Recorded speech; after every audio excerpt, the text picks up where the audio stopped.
Is this working?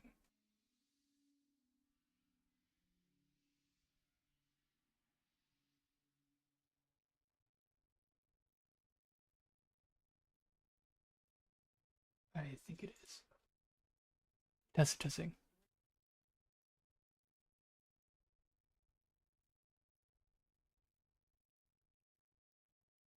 I hope it's working. I had a stupid thing I wanted to say at like the start of each stream, whatever. To be like, programming is a fool's errand. And as long as I have the biggest list, I'll be the first to check all the boxes. So I hope the stream's working. I don't want to say that again and again and again.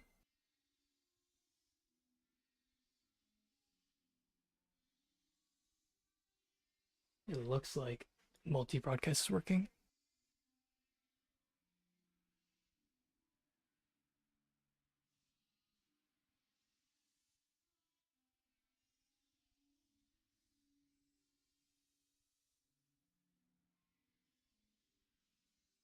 But looks can be deceiving.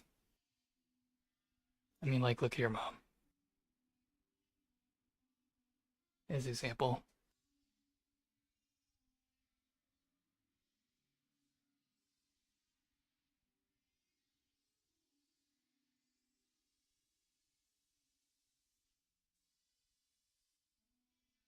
The bit rate is dying.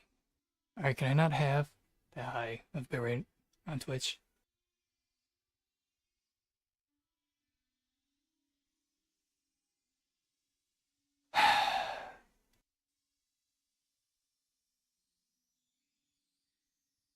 It's ridiculous.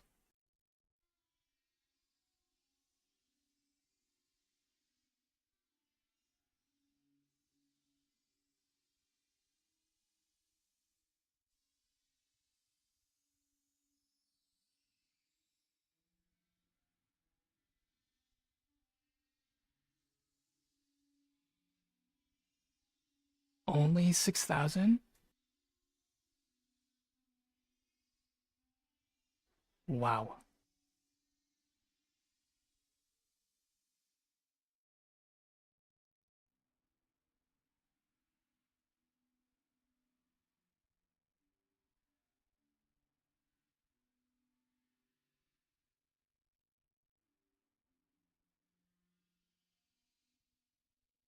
Testing.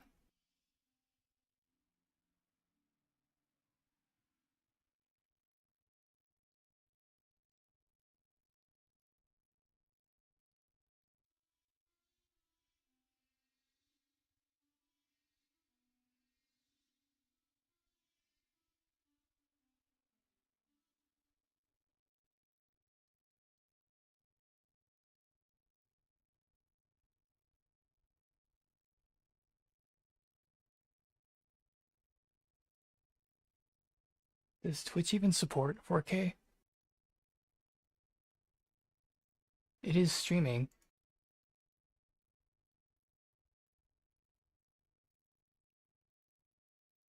I think.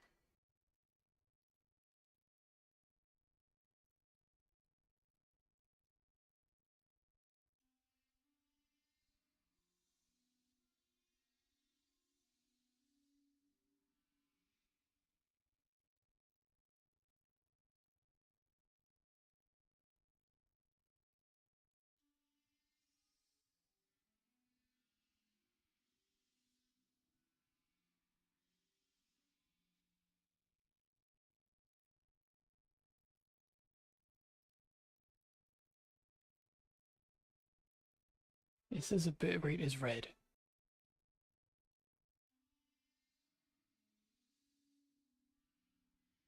Alright, I don't. Yeah, okay.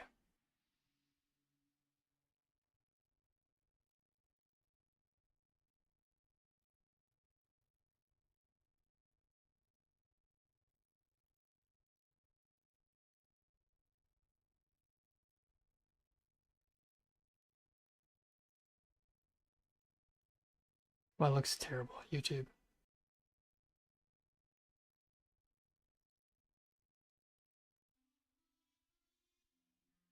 It is what it is.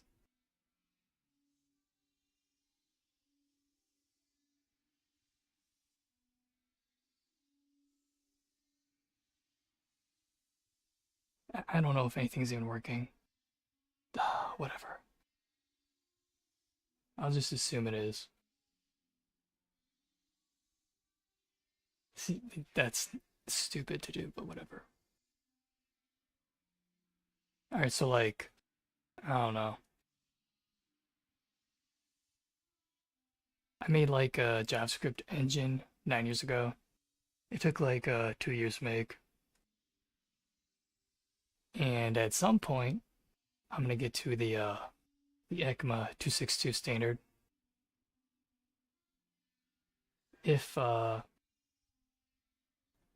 I don't know why this standard would call itself standard when it's really not. It'd be like me saying I'm the Queen of France, but I wouldn't say that because I don't say something I'm not. But this standard calls itself a standard, apparently. It might as well be the Queen of France.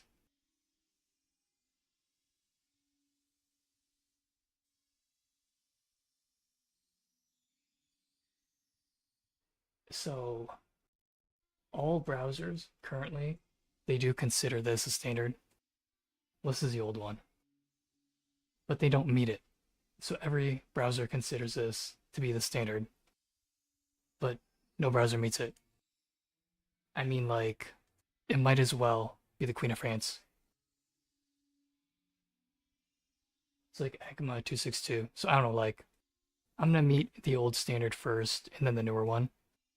Because the older standard is, that's the old one, 2009, 2024, and then there's a new one. So I'm gonna meet the older standard first, because it's only like 252 pages. And then after that, so I get like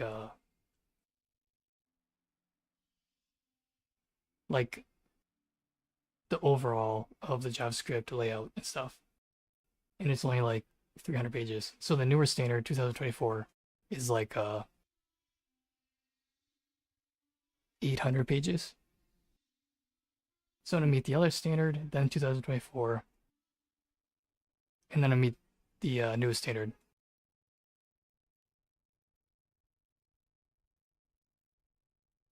Because they add a bunch of goofy stuff to the standard. I would say they don't know what they're doing, but that'd be vain. I mean, they must know what they're doing. They're the ones making the standard.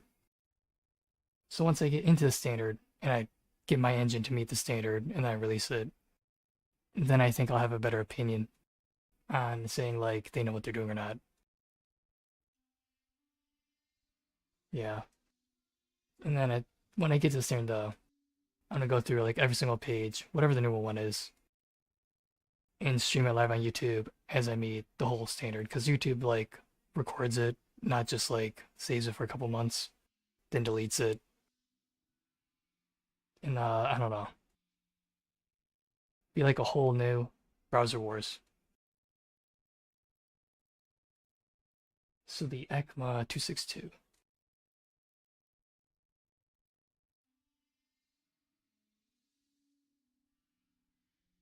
I don't even know what that means.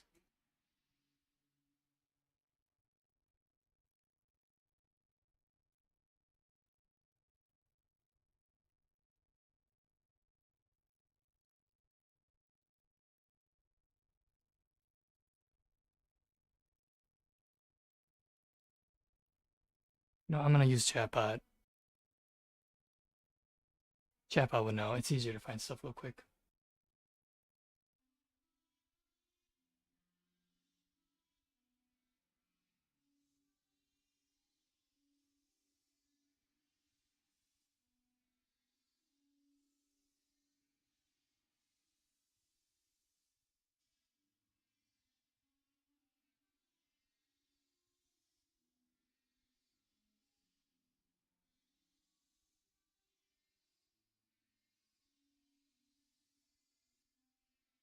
So like, what browsers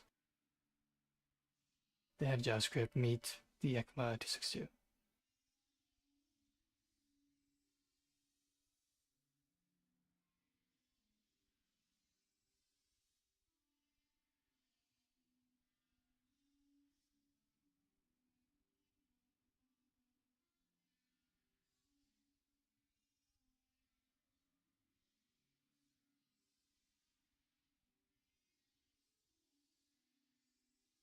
Alright, so instead, what web browsers that have JavaScript are ECMA 262 compliant? Now, let's see.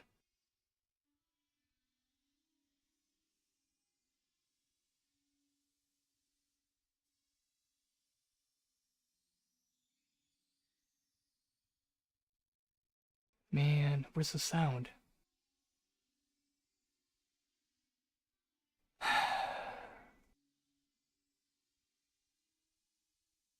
I gotta set that up again. Dang it. Alright, it says short answer, almost all modern browsers. Why? Spec equals language rules. Browsers implement JavaScript engines to follow it.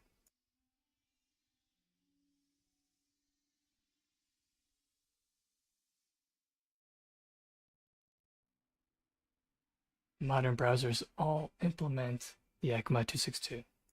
Chrome, VA Firefox, Safari, Edge, all aim. Oh, what's this?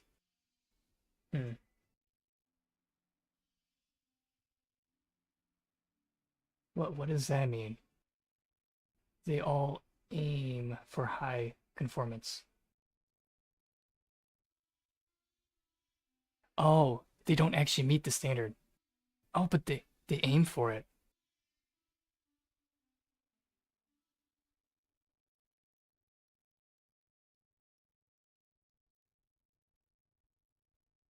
Yeah, okay.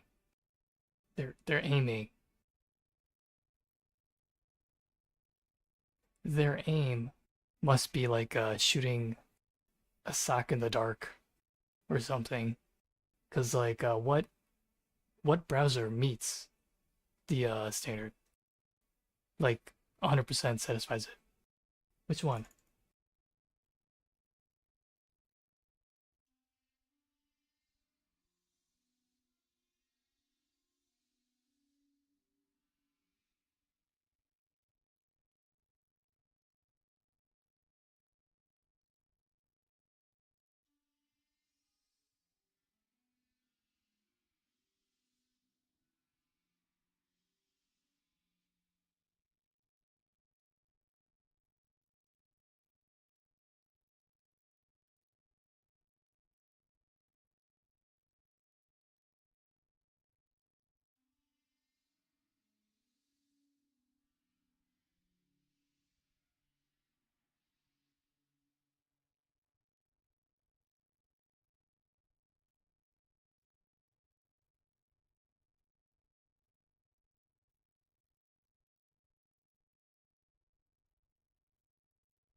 Oh, would you look at that?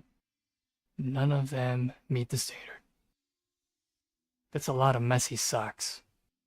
I don't know what they're aiming for. I mean, they're shooting their shot, and they're just not hitting it. How does every web browser?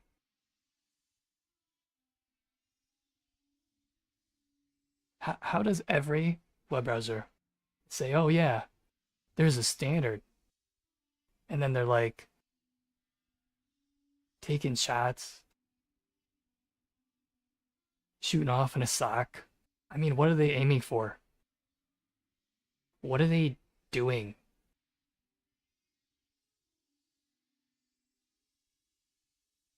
What even? Standard my ass. Alright, anyways.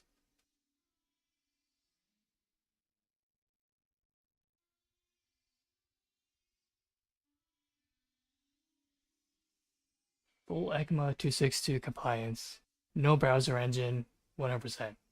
All misses, edge cases, bugs, timing issues. Alright, timing issues. So threading, that's one thing I want to cover, whatever. So I like watch people stream whatever, and then like I try to not tell people what to do. I just want to see what people are doing. So like I'm not judging anyone. I'm just giving my opinion. But threading is not that difficult. What do I know? So like test 262 and threads seem to be like a big deal. And it seems like nobody really kind of like gets how. Well, it's my opinion, I guess. People take things personally. It's stupid. If I don't, you know what, whatever. Test 262 huge and nobody passes all. Alright, so like if I get the very first engine done, that like meets the entire standard. Damn.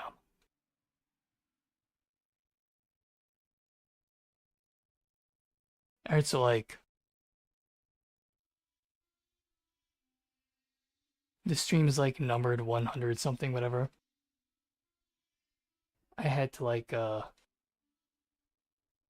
I'm stalling. I need to get something done. I hope the stream's alive. It's probably gonna die.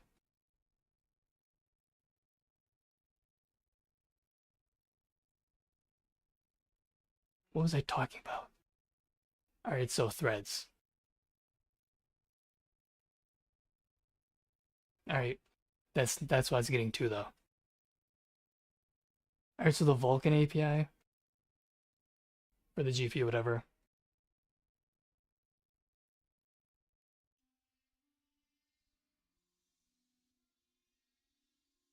Man, Safari is broken.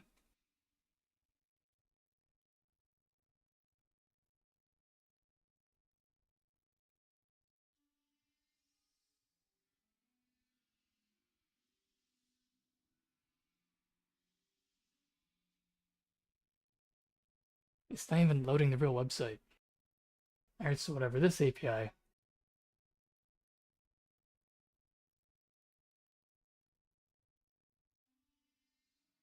Alright, so like the web browser thing, that's my main goal. Except I also started like kind of on a game engine, but it's more than a game engine. It's kind of like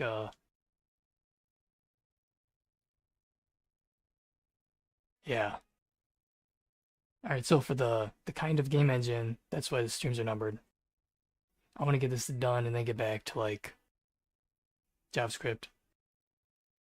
I need a shader program. So I have to make yeah, everything got way more complicated than I thought. You know what? The GPU. How difficult could it be? But no, it's extremely difficult. It is unimaginably more complicated than it needs to be. And this API is so poorly designed. I mean like poorly designed API. They call this a standard. Oh, making the best of it. It is what it is.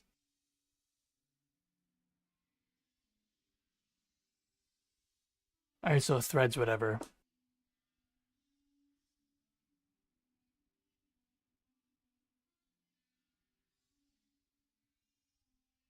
Alright, I'm getting a threads. Alright, so first off, I have a the game engine, I guess I'll call it, or game assembler. I gotta beat Unity and Unreal in performance. So I'm like going balls to the wall with this whatever. Going all out, whatever.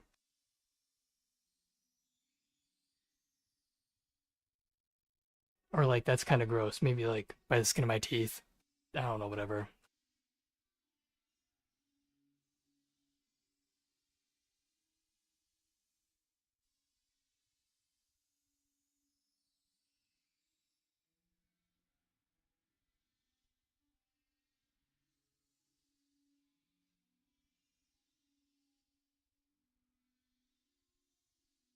the game assembler. I want to call it assembler because it's not really an engine.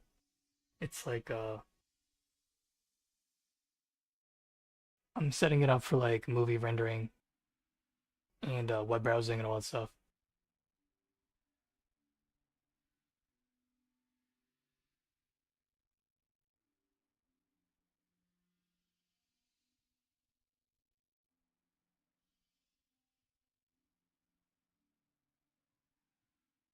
I can't zoom out any further.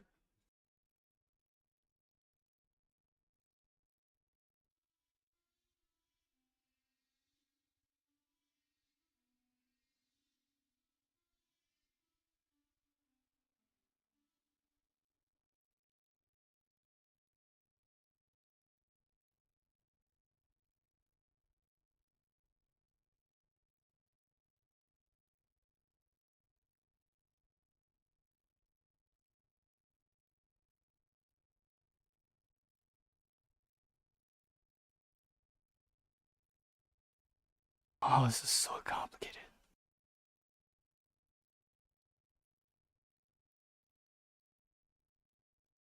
Alright, so the game assembler. It's more like a multimedia engine thing. Everything is getting so complicated.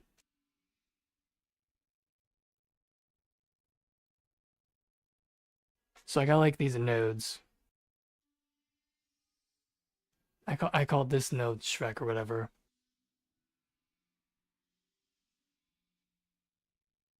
So far on the GPU, I got these spinning boxes.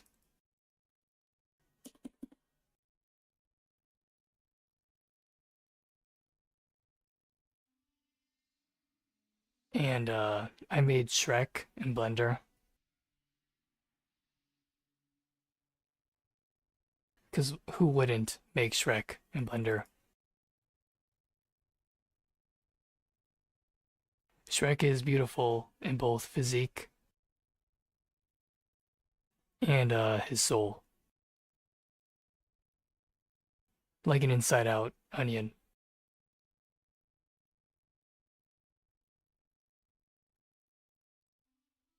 Oh, layers too.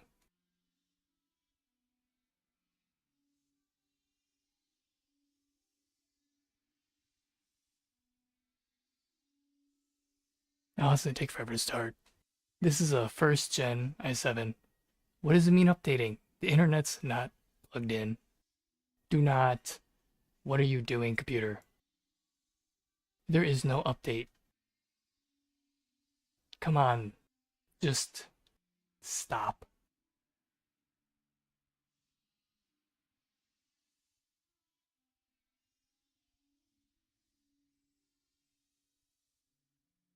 This is a first gen i7.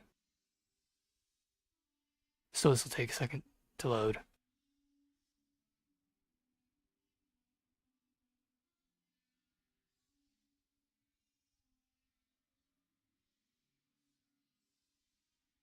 But it will load faster. It's gonna load faster than the shots that the web browsers are taking at meeting the standard. They're probably not even like hitting a sock or shooting into a sock. They probably don't even have the skill. As if that takes any skill to load up a sock. They can't even do that, let alone meet a standard. What is the point of standards? Like, seriously.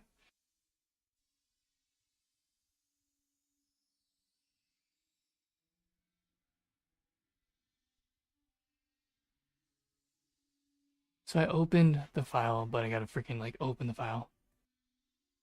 Okay.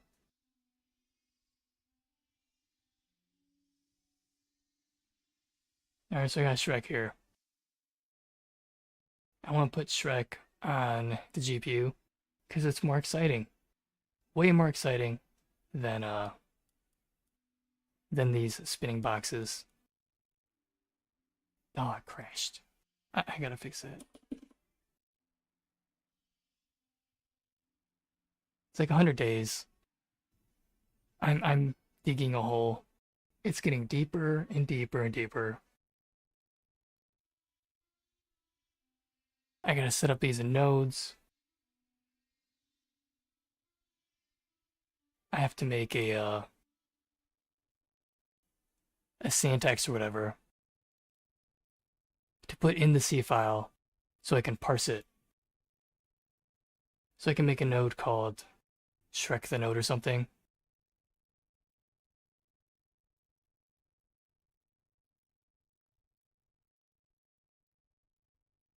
Put it in like less than, greater than, angle, symbols, whatever. Pick like the samples per second for the node or whatever, if it runs at samples per second. Because it's more than just a game engine. I'm going for like a real-time video game or like whatever. So I have a time scheduler. And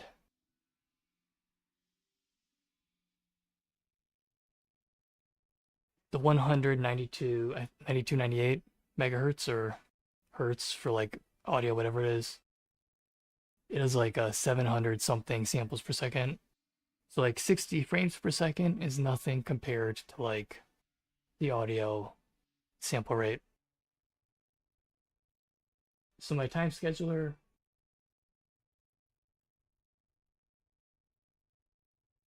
does support extremely high. Well, of course, if the computer can't handle it, it's gonna not be able to handle it.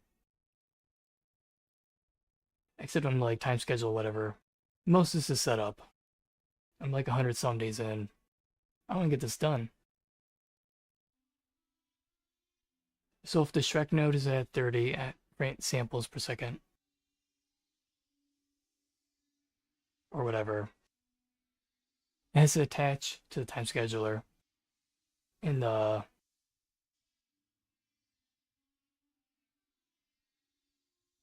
have nodes that hold nodes that hold nodes. And they're all of different kinds. Something might be to the sound, something might be to the video card, something might be to like the GPU, something might also be to the Ethernet. And I have them set up where I have like where any node is like the entity.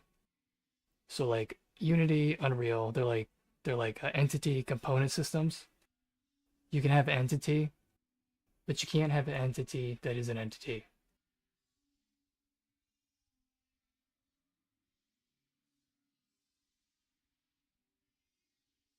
So you have a thing, but you can't have a thing that holds a thing. You gotta hold like a side thing. So I'm setting my stuff up so you can have a thing inside of a thing, inside of a thing, inside of a thing. Alright, so this syntax, whatever that I'm making up, I gotta parse it in the C file and then make C code. So I gotta run over, grab the files, code generate in Node.js because I'm doing it in Node.js for now. Has to like loop through, find these, find the tag. I have like member functions for the nodes, like deconstructor, update, fixed update, last update, physics, GPU paint, whatever. And I think I'm gonna use like a class ID system where I can like make a global thing called like last update or something. And then when I call last update, I can run it on every single thing, not just one thing. So if there's like sound, Ethernet, or whatever node, I can make the dot be a class. Or like threads have like join, but not really. I don't know. So I'm gonna have like a class ID system, I don't know, whatever. So it's gonna be like the C++ that I want, but never gonna get because C++ is what? It's standardized? Yeah, standards. We all know how standards are. Standards. Alright, so I'm not using C++. I don't judge anyone that does. At all in any way. Nope. I'm just a professional shit talker.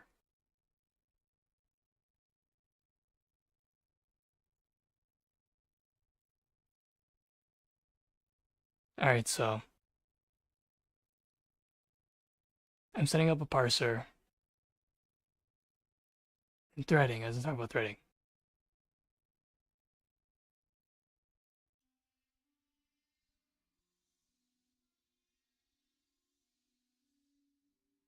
So like whenever I see people do threading, like everybody, I never see anybody ever do like non-lock free threading.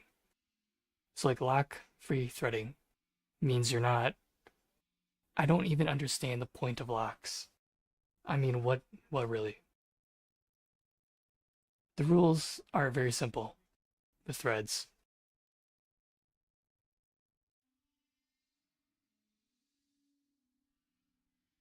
This chatbot.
All right. I don't think Windows even knows how threads work. Windows has a an idle thread, and it's an actual thread that idles. Can you believe it? Man, JavaScript is like a toy language, and the modern operating system is just as much of a toy. All right, so threads don't equal magic speed. That's what chatbot says.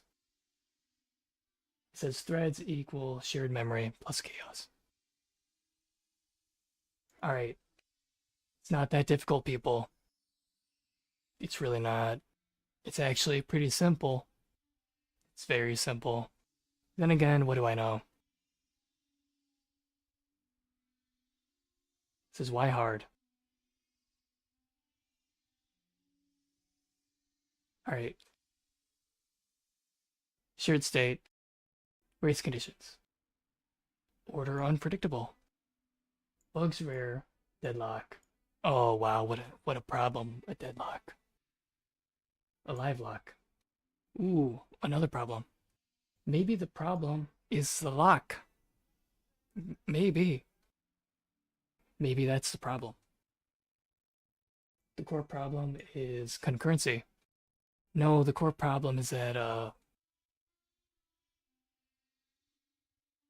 don't get why it's so difficult.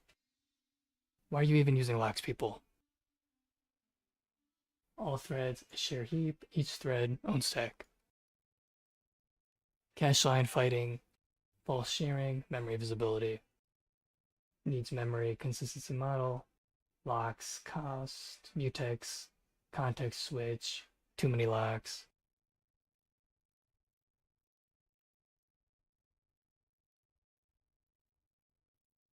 All right, scaling limits. We got some like fancy formula here.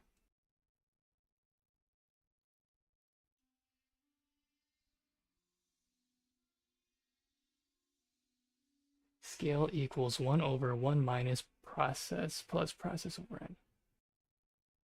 So what's the 1?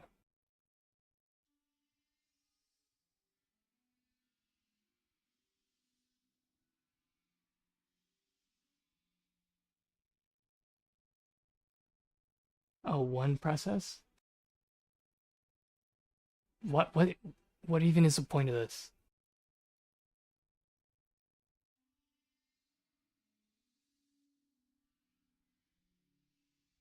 Parallel parts and threads.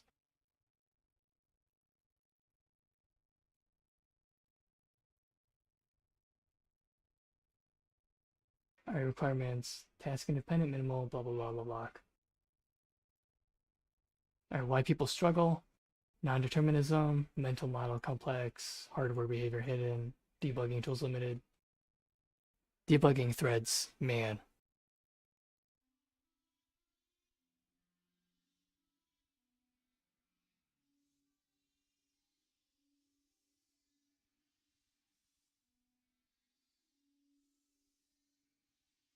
Alright, so here's how magic threads. It's not that difficult. Alright, so like this parse or whatever that I need for the game assembler, whatever, multimedia engine assembler, whatever. I need to parse it. So I'm making a lexical parser. And then when I get this done, I'll go over like the whole thing from front to end and like show how to do it. Because for the JavaScript engine, when I go through to meet the standard, I need a lexical parser. And it to be like the very top layer of my JavaScript engine. Because Chrome, V8, all the browsers, they do their own parsing.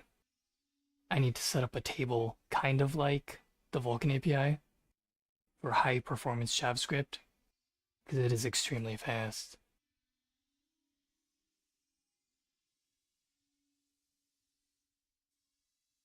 It doesn't matter how many socks there are. My engine like freaking hits the target every time. Performance wise. All the other engines, I don't know what these people are doing.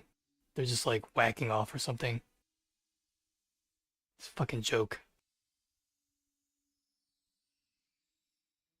So like the lexical analyzer, there are so many parts to a freaking compiler. Alright, basically though, my engine's way better than Chrome. Chrome's gonna be kissing my ass. They're gonna pay me a lot of money to run it in V8 or like to replace V8. I'm gonna make a lot of money. Alright, so anyways.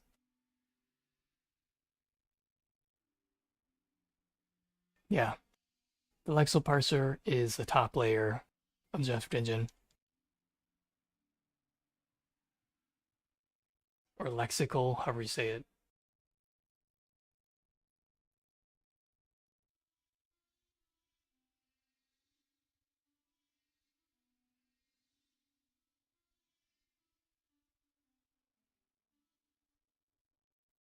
And I'm gonna have like a symbol table or something. So kind of like the Vulkan API.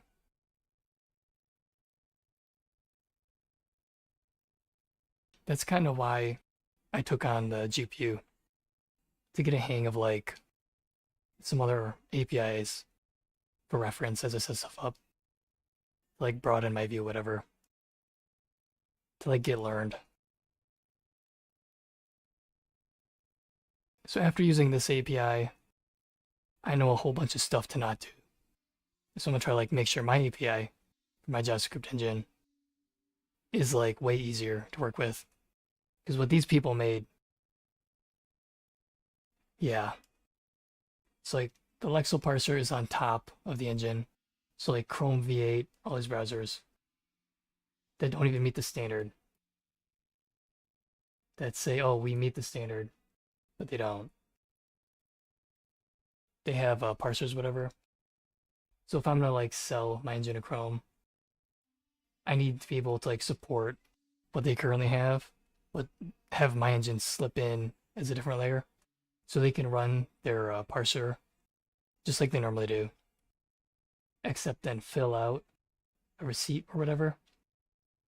Not a receipt, whatever you call it.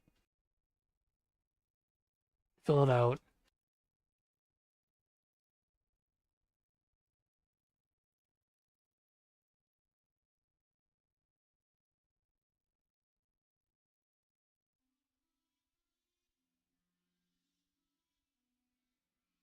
and then my JavaScript assembler can like run it.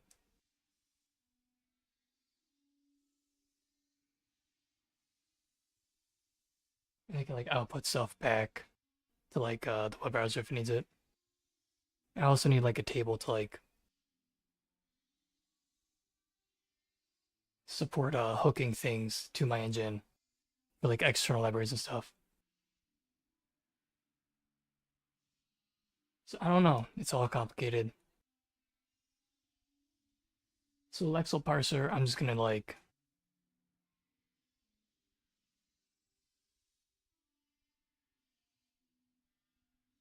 I don't know.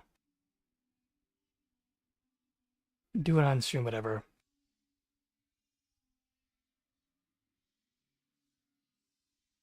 And just go over how to do it, whatever, because it doesn't matter. I mean, like, none of the compilers, GCC compiler or, well, V8, that's also in Node.js. I don't know, these compilers are terrible. So, like, yeah. It's like lexical analyzer stage. Right now, whatever. In threading. I need to, like, parse the file. I need to, like, extract parts of it to reconstruct it into C language and make the more complex calls and stuff and set stuff up.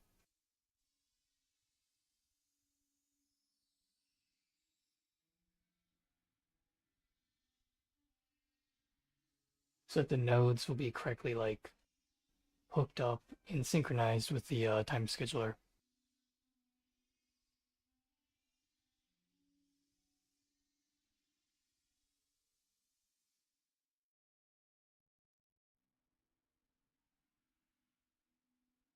It's on the wrong screen, whatever. So like time scheduler that I just showed a second ago, but I forgot to switch the screen. All right, so the lexical analyzer. That's part I'm working on. I'm going to talk about threading, but this is not like a perfect optimal example. Just as like an example.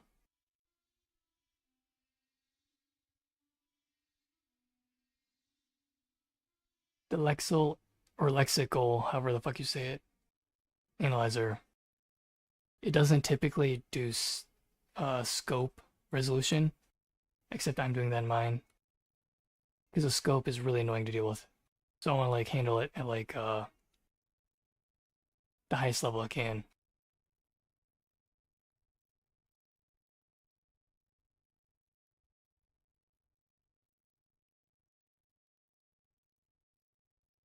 In the chain of like assembling whatever the thing.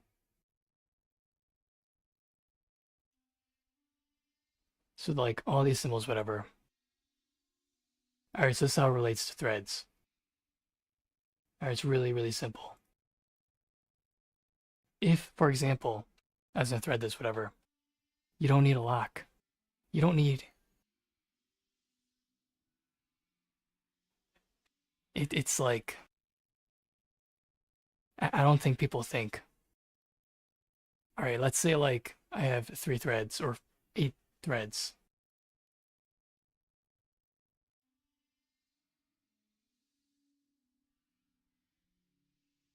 And I have like how many of these? 1, 2, 3, 4, 5, 6, 7, 8, 9.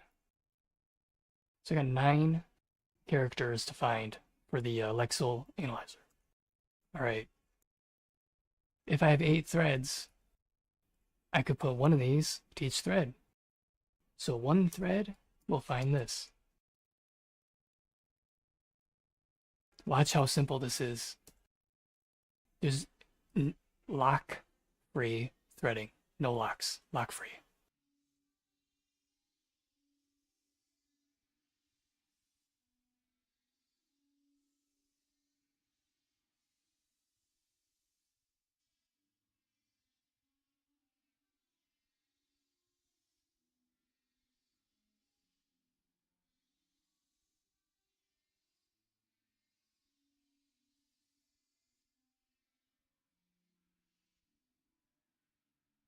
And this is not the best example, but it's like a simple way.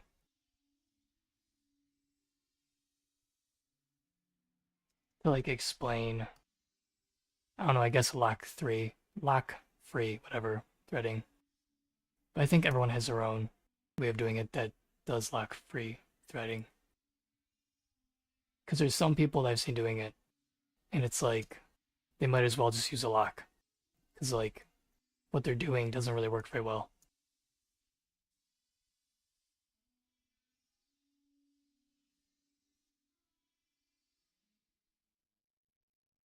Alright, so 8 threads. Watch how like magically simple this is and beautiful and easy to scale without the headache. Oh, and there's no lock contention.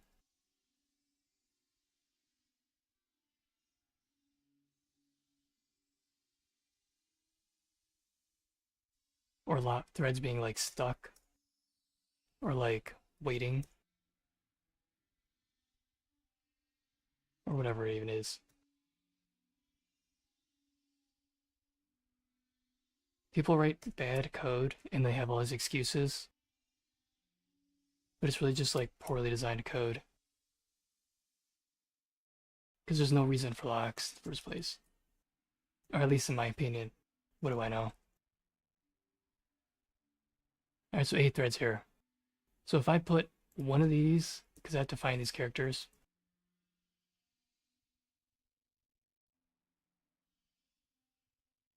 Oh, this is a combination of 2. I'll just get rid of that. Alright, let's say I got like 8 of these. So first thread finds this.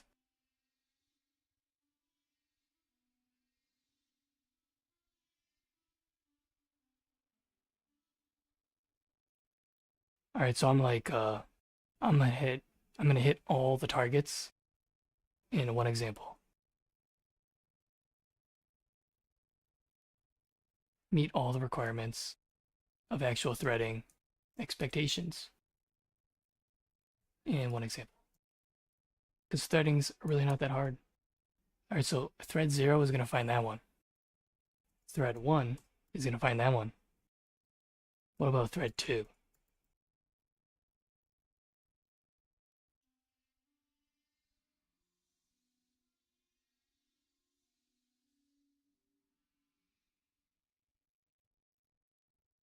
Alright, so threads 2, 3, 4, 5, 6.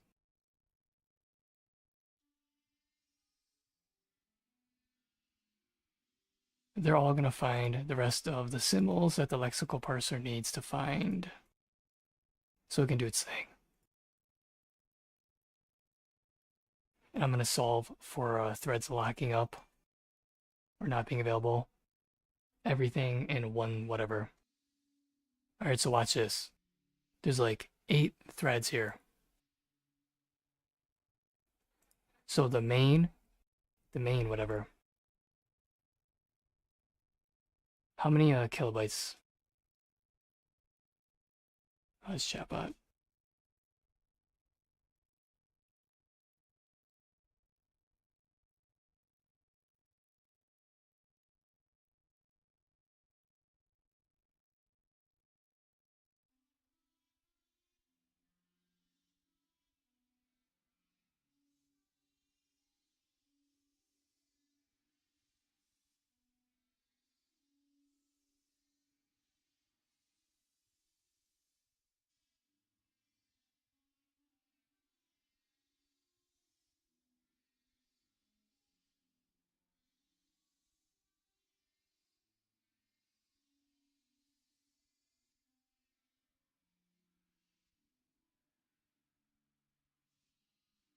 Alright, so what's the optimal size of a single memory location that threads can use to optimally share the data without thrashing or causing the CPU to load new pages all over the place?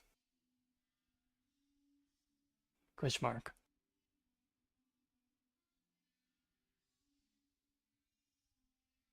It says there's no perfect size. 64 bits? Bytes? Are you what?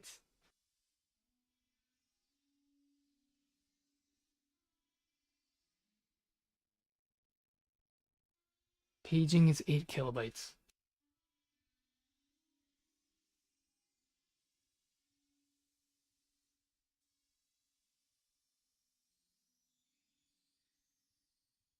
Chatbot doesn't know what's talking about.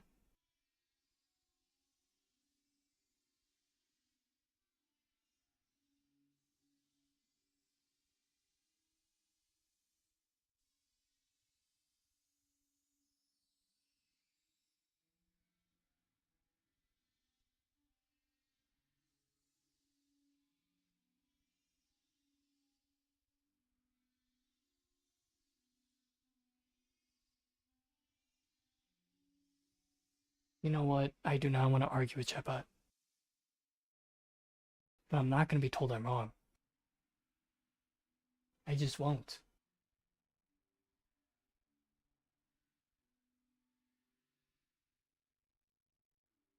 When I'm right.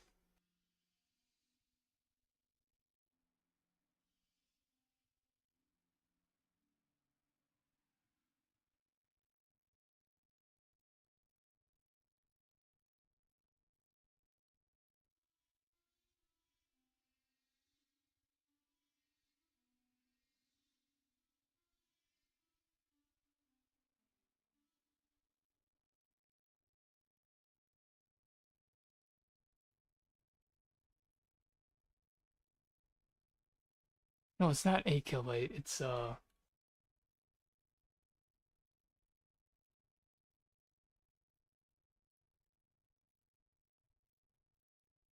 It is a.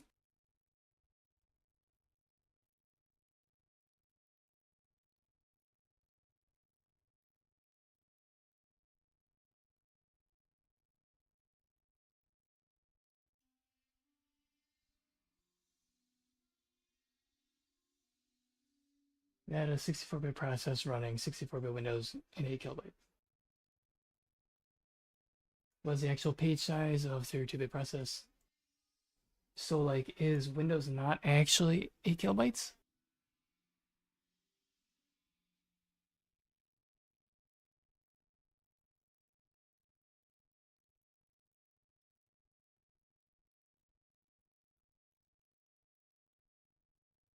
Intel has like huge pages or something.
Exactly.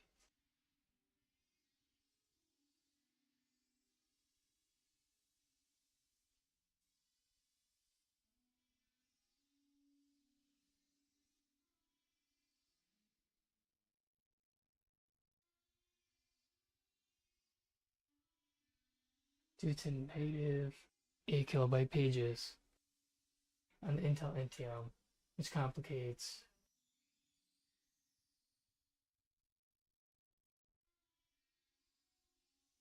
Alright, it is 8 kilobytes.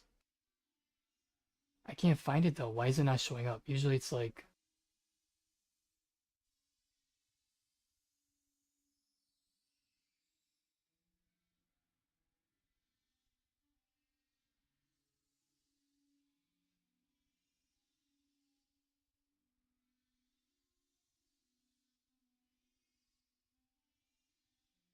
Intel Intanium, not modern x86. What, did they drop it? Are you kidding me? Does does a modern x86 not actually do 8 kilobyte table still?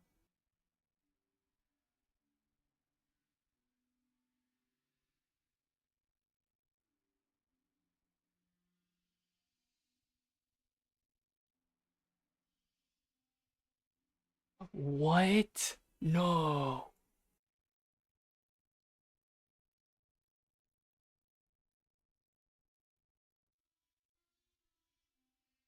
Alright, I don't care.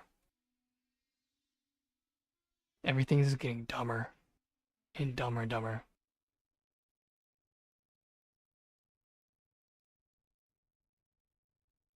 Alright, 8 threads. I'm gonna go 4 kilobyte pages then.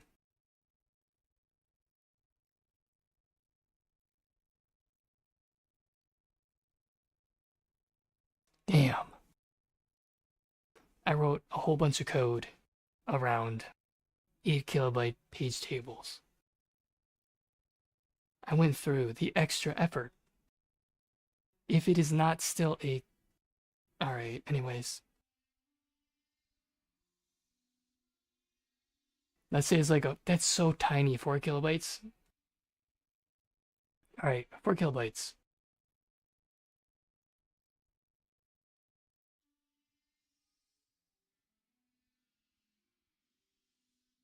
Let's say this is 4 kilobytes. Or well, it is. Because I'm doing the drawing. Alright, let's say like we put each of these threads onto one of these parts of the 8 kilobyte. And then we like evenly distribute it.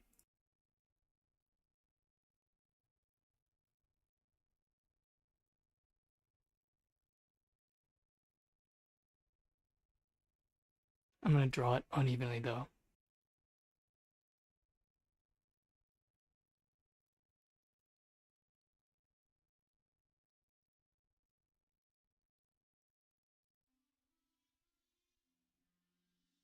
Or not.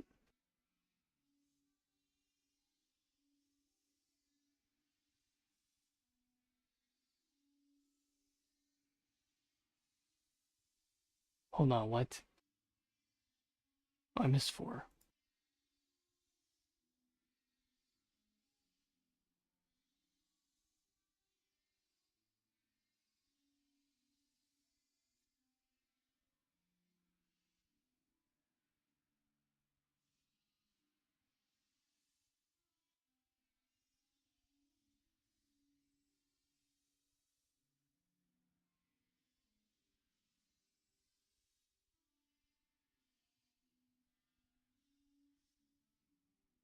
Alright, 4 kilobytes. Each thread is working on exactly 1/8 of the 4 kilobytes. And there's no locks yet.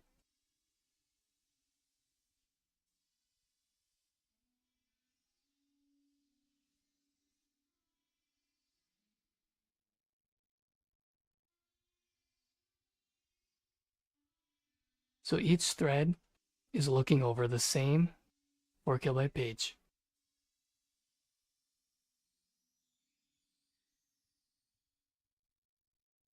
Meaning that not cache, the CPU, whatever, it doesn't have to waste time loading up new pages. It's all on one page. Ta-da. Now synchronizing. Let's say like you just make 8 threads to keep it simple. However the fuck you make it. I hate C language.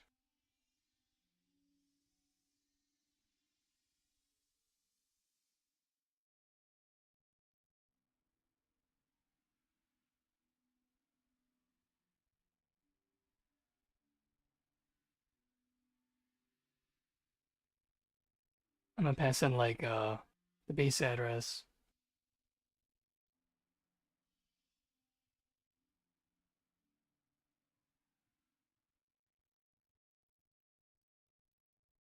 I need to keep this simple.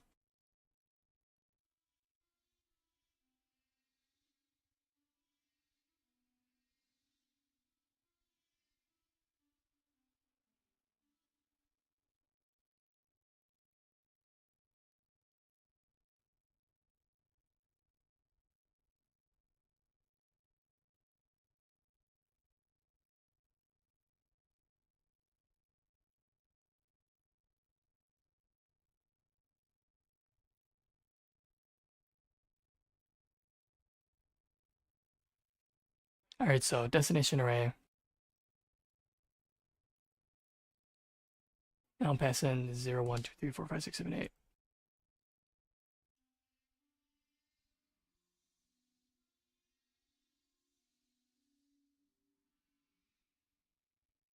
Well, actually, I'll just add the address. I'll do like, alright,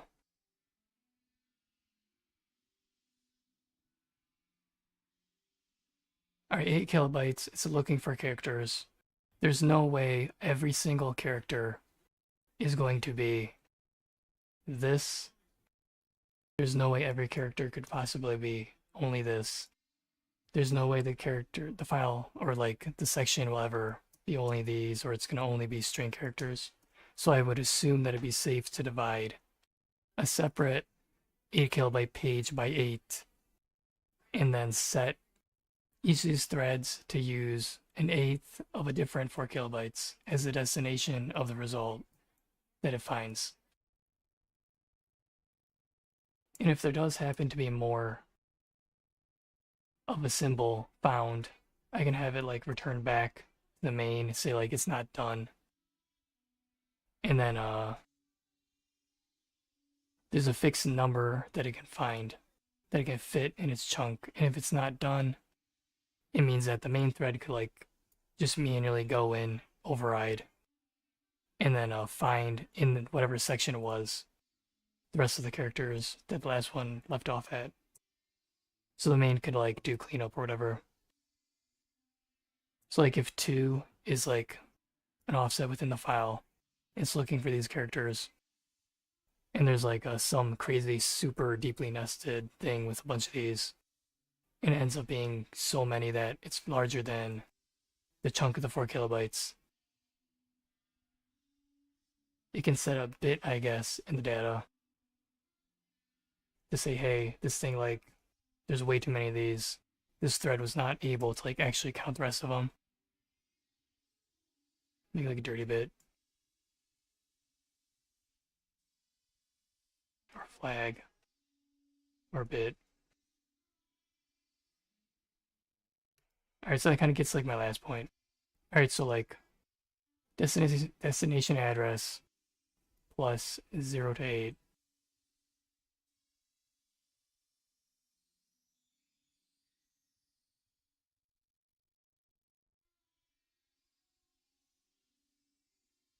So 4 kilobytes divided by 8 times that is the offset. Alright, so now I got like 4 kilobytes divided by 8. I'm multiplying it by 0 to 8, and I'm going to give each thread a number. I guess I got to pass in what it's got to look for too.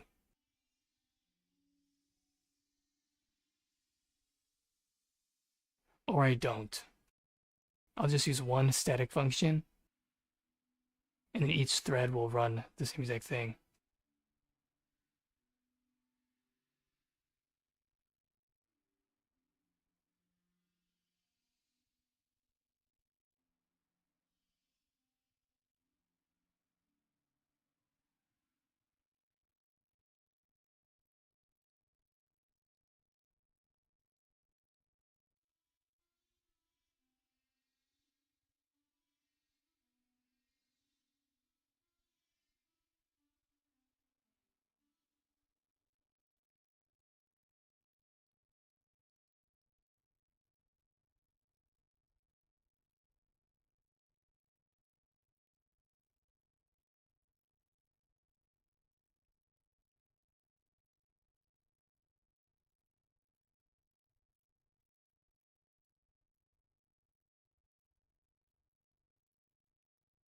Alright, so like the arg bank select, I guess.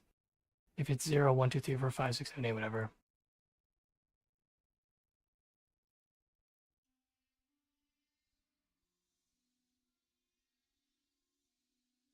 I really hate the modern operating system and this stupid escape character. It's not very modern. It's designed by people who don't know what they're doing. They seriously do not know what they're doing.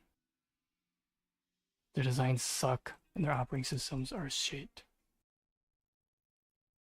And if the CPU actually went back down to 4 kilobytes, that's ridiculous. People are paying money for a new CPU. And if it dropped to 4 kilobytes again, my god. What low expectations. But then, really expensive still.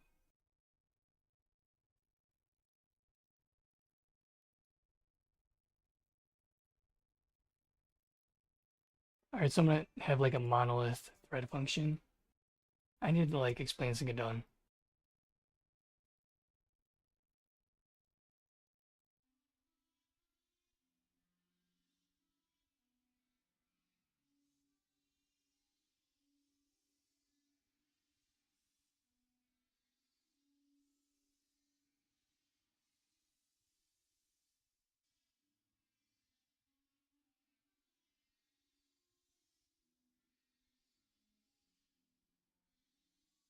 They like pass in the name of this function or something.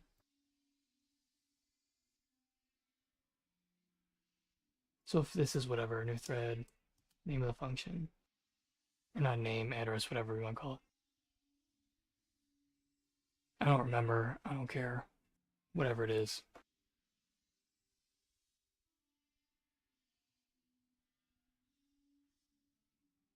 Would this need to be casted to void pointer?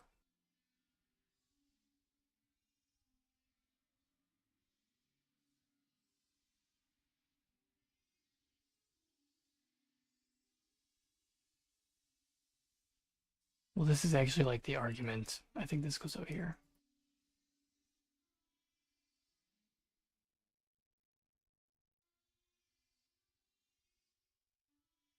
Alright, so however it is. Pass this in a thread. I guess I gotta pass in the number 2. Or not. I can like compute which 8th it belongs to, because it's known to be 4 kilobytes. So the base address can be found and then whatever. So I'm not gonna pass that in. Alright, so it can evaluate backwards which, as long as it's 4 kilobyte aligned, then it's like, that'll work. Otherwise it wouldn't.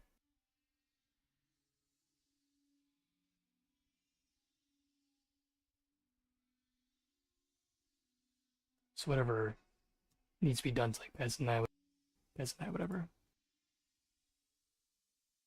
Alright, so each thread, I guess there's gonna be need to like a status field in each of these like chunks that hold the result.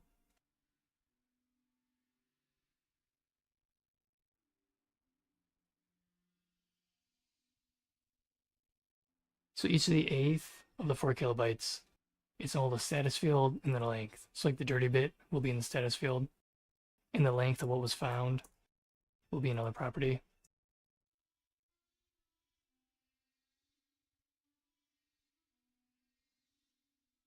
So like the length of like the found characters, whatever these are, whatever one that the thread is looking for, will be here.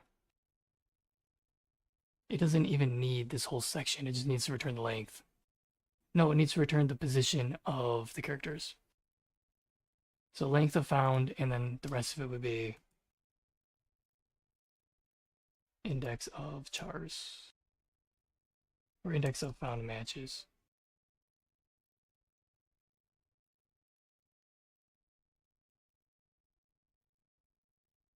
So like 4 kilobyte divided by 8 minus 2 times 8 for these two properties.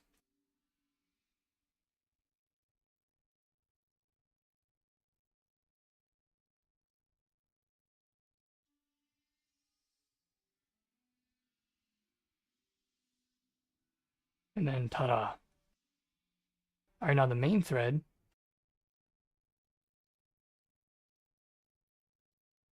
what it needs to do is send this to the threads.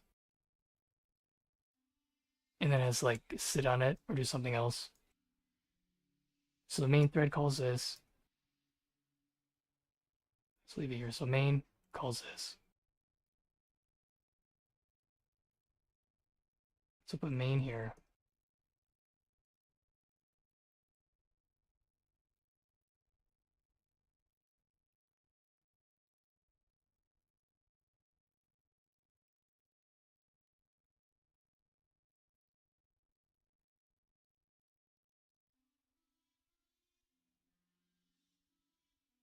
Alright, so what's the main do? It goes bark. Like your mom.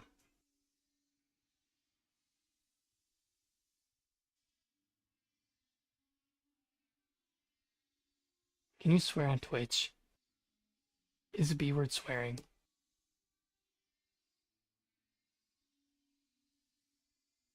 Your mom swears when she's barking.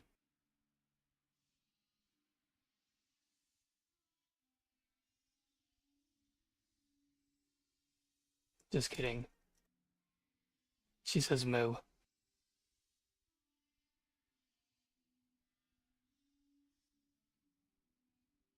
I'm kidding again. She actually makes a fox sound. Whatever sound a fox makes, that's what your mom makes.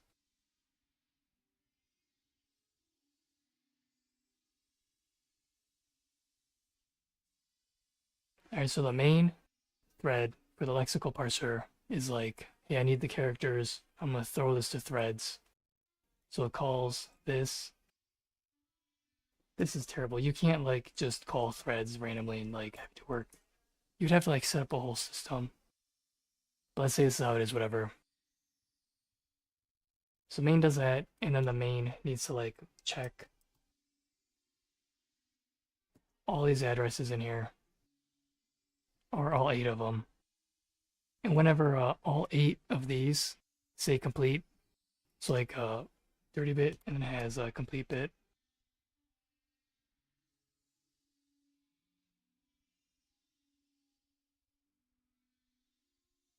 I call it a flag. Complete flag. Alright, so the stat field has a dirty flag and a complete flag. So the main will loop through these 8, and the main can like go off, do other work, and then come back to it, whatever. But 4 kilobytes is very, very tiny.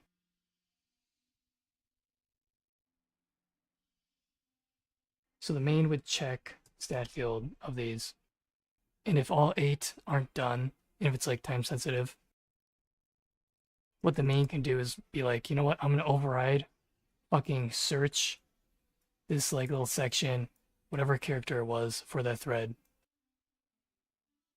And then the main can like just override. It can even call this function. And then do the search for that thread, whatever character was finding. And then the main can be like, all right, job's done. And then finish it up. So the main can come in and at any point. So the main now is like an observer. It's not a part of it.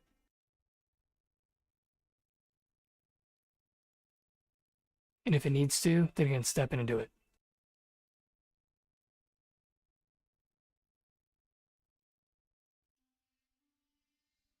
And that's it. You would need like to organize the threads, synchronize them outside of this. But like tell me how like is that not scalable? What's difficult about that? Each thread gets exactly a task to do. Each works exactly on the exact amount of like optimal size to like reduce have the CPU having to like get a different page. It all works within the same memory. It sets its status. If it's too big, it sets a bit. It says like, hey, I couldn't get all of them. Ran out of space to return the index of matches since the length was too large. And then the main can go in and find it. And the main can like set the threads to do the work, come back. If they didn't finish it, the thread could be like, hey, this isn't, or the main, it could be like, hey, this isn't working good.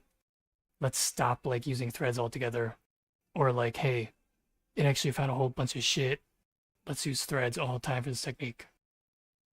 So I don't know. I'd have to test this. And this is like a really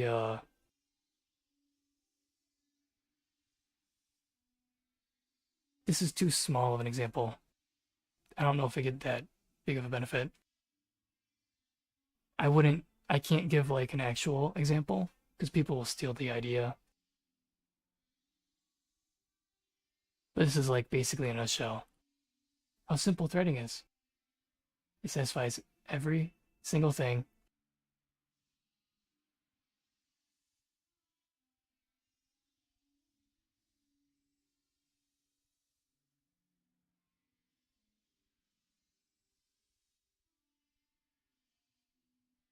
You don't gotta worry about cache line fighting. Oh, that. You would have to call like memory. There's temporal, memory, and what's the other one? Non-temporal. You have to flush the write back buffer at the end.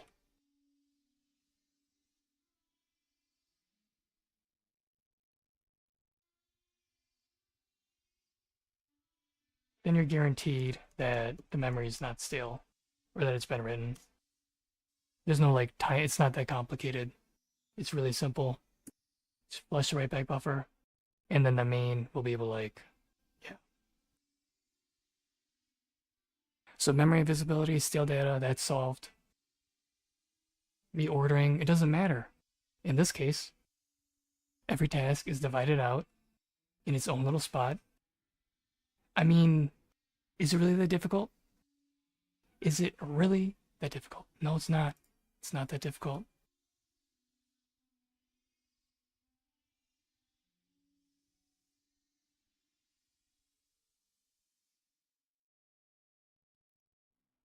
Alright, so there's no shared state. Unpredictable, that's good, it's fine. There's no deadlock. There's no live lock. And if it ever has to, the main can just be like zip and then do it all.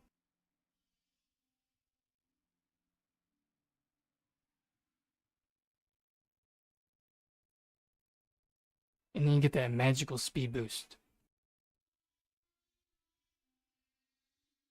Because it is magic, you can know what you're doing. You're basically a magician. Except a Windows, a Linux, Apple. These are not magicians.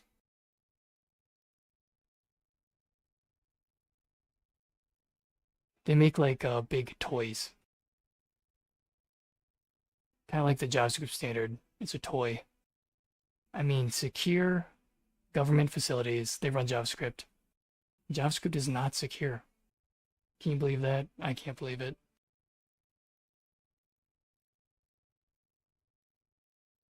This API is also a toy. It's all the GPU vendors are like, hey, no one's using our stuff. Let's monopolize it and make sure we stay on top.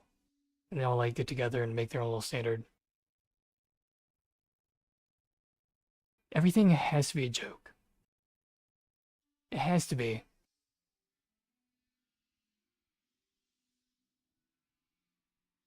If it's not a joke, well, there's a whole lot of opportunity.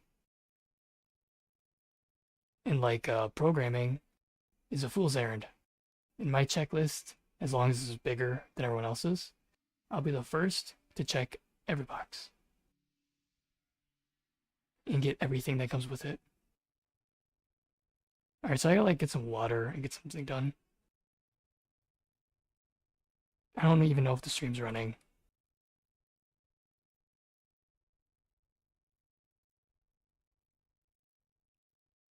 Alright, so I'm gonna like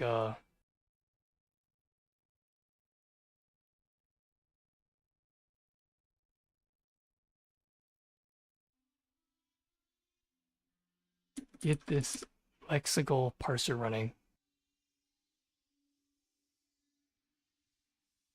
Wherever I left off yesterday. I had to drop the bitrate. I have no idea. This must be very terrible. It has to be terrible quality. I'm probably gonna have to like drop it from 4K to freaking 1080. Man.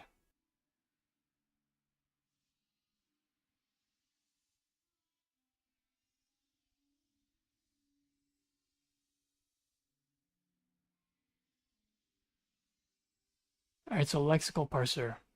I need some water. I'm like pick up where I left off yesterday. So I gotta like, right now I gotta like find the characters, so like index of whatever in JavaScript. To get the index of these chars, whatever, the encapsulating things that make scope.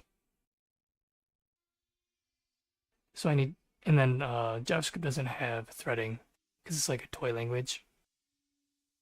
So I won't be able to like do this thread stuff or mess around with it. I'm gonna stay on task and try to get this done. So I gotta just find these characters and blah blah blah.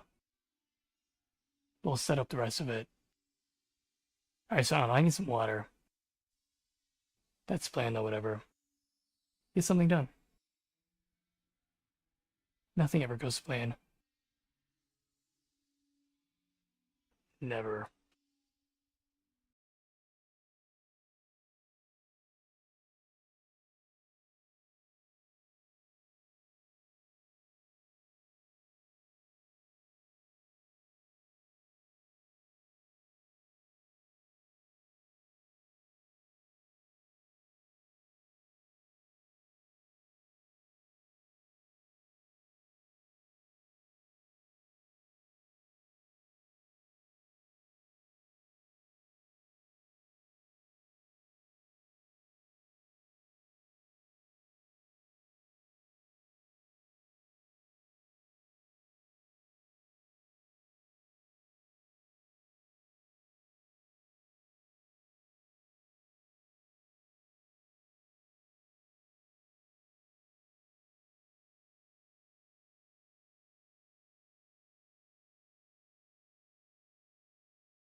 Alright, so like, that was loud.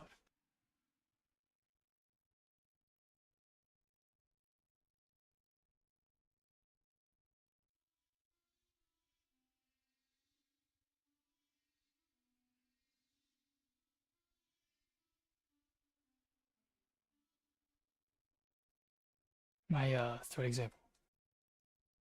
To like summarize whatever. It's there's this much work to be done.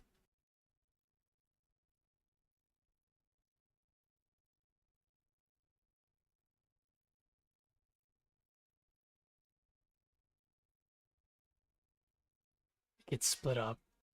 Each thread gets a part of the total 4 kilobytes.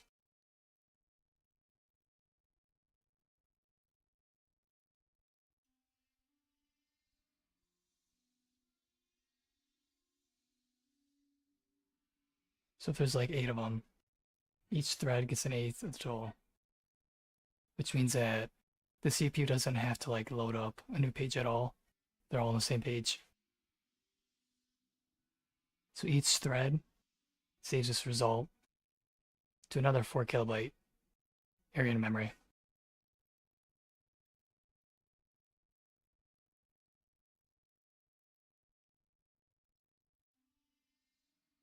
So that's 2 pages.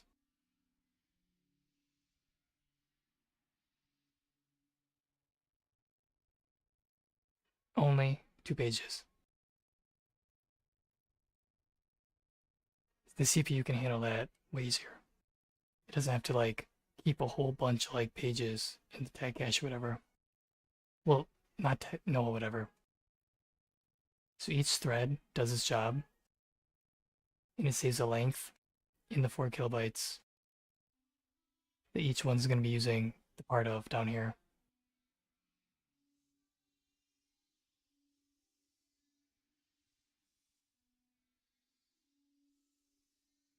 Two of the properties in each of these will be like a status field and then a length.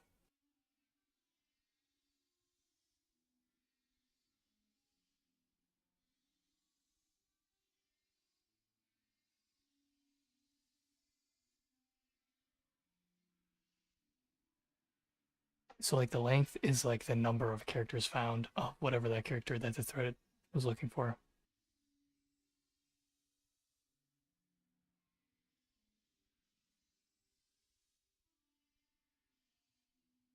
So I guess green. So green is like the buffer area, the number of indexes it can hold.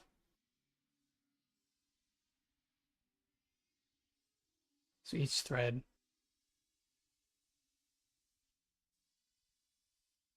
holds the length of how many indexed positions of that character that were found in here or here, whatever. And if this buffer is not large enough, it'll set a bit to like the status field. So the main will be like, hey. So the main will be like, hey, not everything was found. Well, where did this one leave off at? Check the length.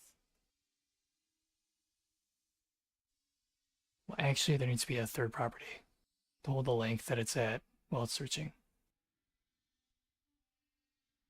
Or only set that once when it's done. Alright, whatever.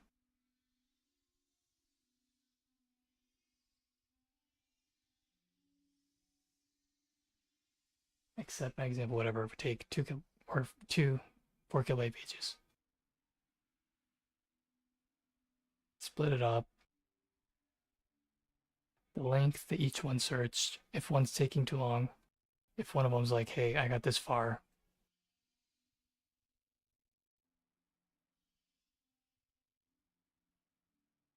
Like if all the other threads are done.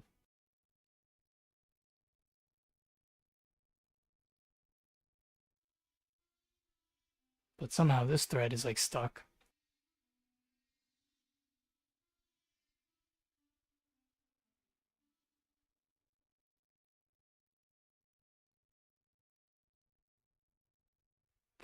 Then the main, it could like go, okay, I'm just gonna like access where this one left off at, and then read the rest of them, and then finish the work for this thread.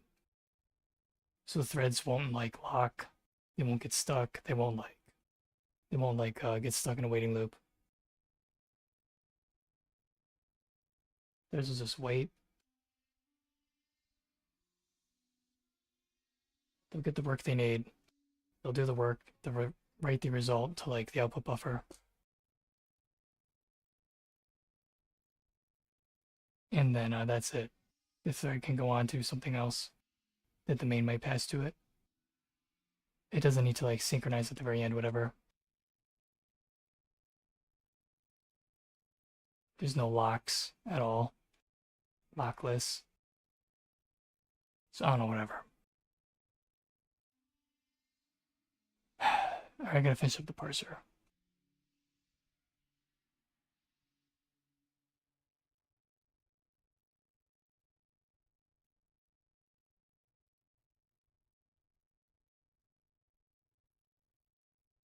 So I want to get Shrek loaded up onto the GPU. Because those boxes are really boring.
I forgot my water.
So like, what's up with Twitch?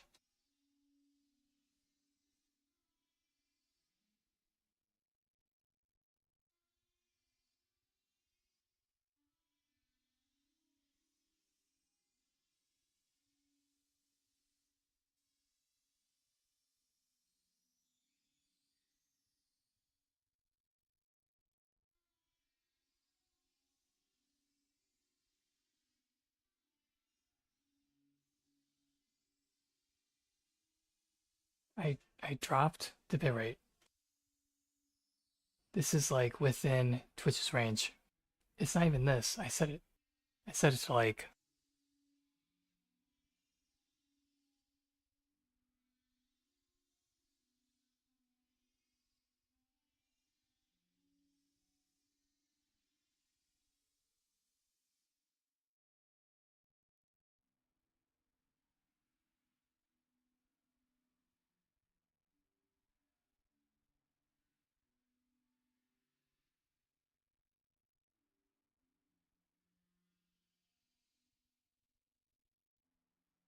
I set to 5,600. They used to work, but over here, it's like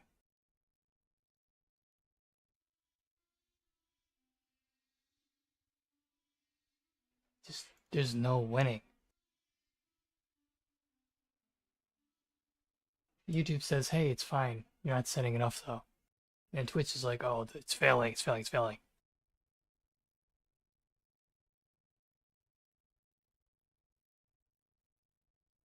Does Twitch not do 4K?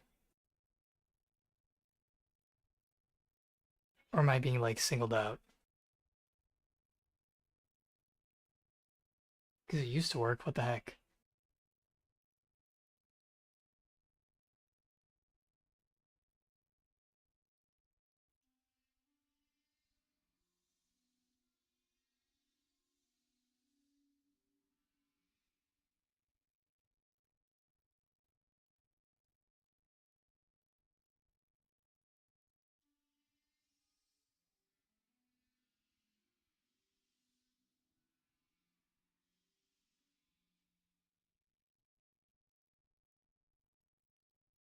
Unstable.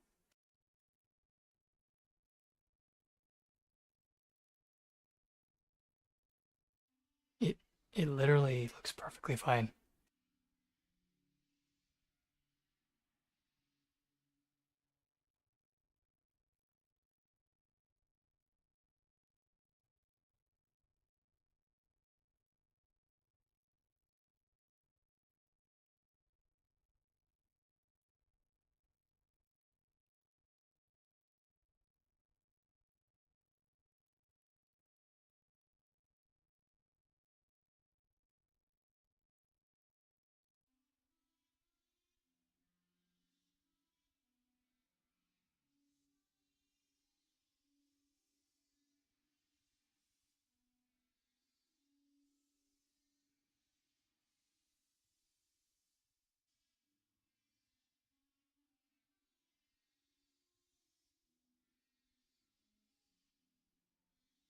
It says 4K. I can pick the source quality.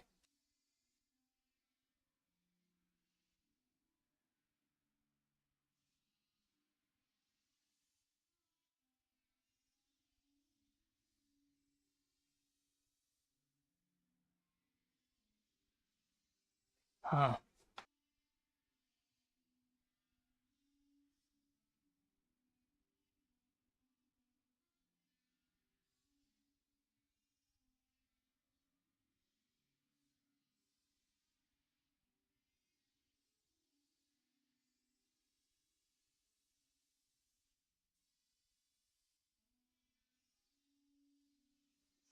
I don't want to restart the stream.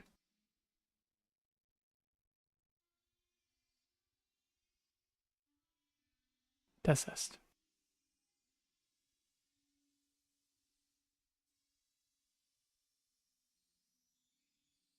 Testing.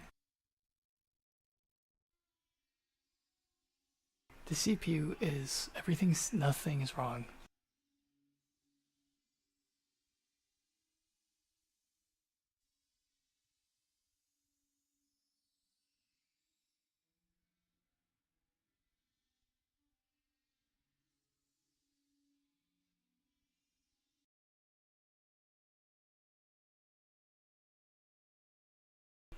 I'm gonna Google stuff.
Twitch doesn't support 4K? Really? Oh my god.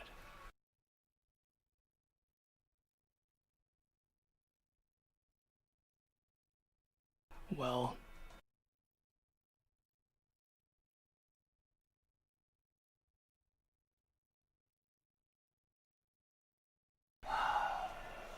man, the fuck? Fucking retards. Dumbass idiots.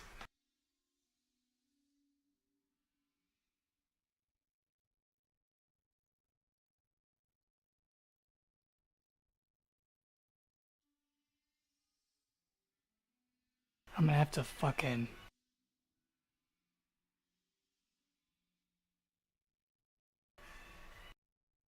rescale the whole fucking OBS scene program. Or can I downsample it?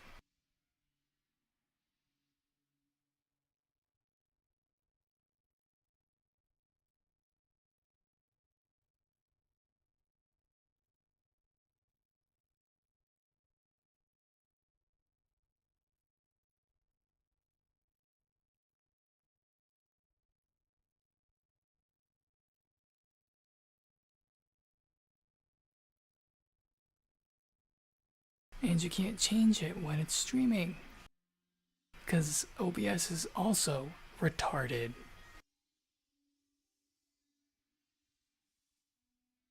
I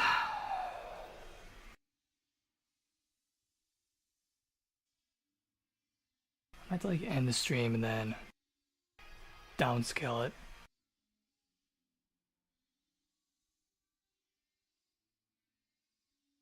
Yup.